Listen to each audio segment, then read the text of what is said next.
Hello, আসসালামু আলাইকুম। আশা করি সবাই ভালো আছেন। আলহামদুলিল্লাহ আমি অনেক ভালো আছি। তো আজকে ইউটিউবে একটা লং ভিডিও নিয়ে আসলাম। আসলে ইউটিউবে লং ভিডিও কিন্তু কোনোদিন আপলোড দিই নাই। আজকে মনে হয় এটা আমার লং ভিডিও হবে। আগে কয়েকটা ভিডিও আপলোড দিয়েছিলাম, নাটকের ভিডিও, মানে কিছু হাসার ভিডিও, আমাদের এলাকার কিছু ভাই যাদের নিয়ে ভিডিও বানাইছিলাম। আইডির নামটা পর্যন্ত এখনো থেকে গেছে। আইডির নাম হচ্ছে জামবাগান 7 স্টার। আমাদের একটা ফেসবুক পেজ ছিল আর একটা ইউটিউব চ্যানেল ছিল। তো এখানে প্রতিনিধি ভিডিও আপলোড দিতে পারতাম না, আমাদের ভাই বোনেরা একসাথে থাকতো না তার কারণে। তো আমাদের যেটা জামবাংলা একটা ফেসবুক পেজ ছিল, এটা আমাদের সময়ের কারণে মানে ভিডিও আপলোড দিতে পারি নাই। তার কারণে একেবারে আমার মোবাইল থেকে পেজটা একেবারে ডিলিট করে দিয়েছি।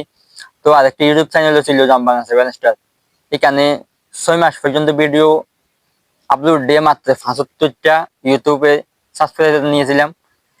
তো এখন এখানে আর ভিডিও আর পরে দিই নাই। তো আমি পরে গিয়া আস্তে আস্তে, তো যখন আমাদের ফেসবুক পেজটা মোবাইল থেকে ডিলিট করে দিয়েছিলাম, মানে আর কোনো ভিডিও করা হয় নাই, তারপর থেকে আমি আমার ইউটিউব চ্যানেলে আমার কিছু শর্ট ভিডিও আপলোড দিতাম। শর্ট ভিডিও দেওয়ার কারণে আজকে আমার ইউটিউব চ্যানেলে 500 সাবস্ক্রাইব হয়ে গেছে।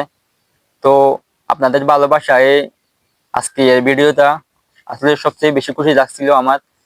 আমার ইউটিউব চ্যানেলও হঠাৎ 500 জনের ভালোবাসা পাবো কখনো কল্পনাও করতে পারি নাই। তো আপনাদের ভালোবাসারে আজকে আমি এই ভিডিওটা বানাচ্ছিলাম। তো ভালোবাসা দেবেন, আরো মাঝে মাঝে লং ভিডিও দেওয়ার চেষ্টা করব ইনশাল্লাহ। সামনে ভালো কিছু করবো ইউটিউবে, মানে ভালো ভালো ভিডিও দেওয়ার চেষ্টা করবো। আপাতত প্রতিনিয়ত ডেলি 3-4টা মতো শর্ট ভিডিও আপলোড দেবো। আসলে তেমন সময় পাই না, তার জন্য লং ভিডিও দিতে পারি না। মাঝে মাঝে শর্ট ভিডিও পর্যন্ত মানে ভালোভাবে দিতে পারে না, যেখানে গিয়ে সেখানে একটা একটা ভিডিও আপলোড করে ফেলি, তারপর মাঝে মাঝে আপলোড দিই। তো যারাও আমার মতন ইউটিউবে মানে কাজ করতে চান, ইউটিউবে ভিডিও ভিডিও আপলোড দিয়ে টাকা ইনকাম করতে চান, তারাও প্রতিনিয়ত ইউটিউবে ডেলি 3-4টা শর্ট ভিডিও আপলোড দেন, আর মাঝে মধ্যে একটা একটা লং ভিডিও আপলোড দেন। ইনশাল্লাহ আপনারা ইউটিউবে সফল হবেন। তো যারা আমার ভালোবাসার মানুষ আছেন তাদেরকে আসসালামু আলাইকুম।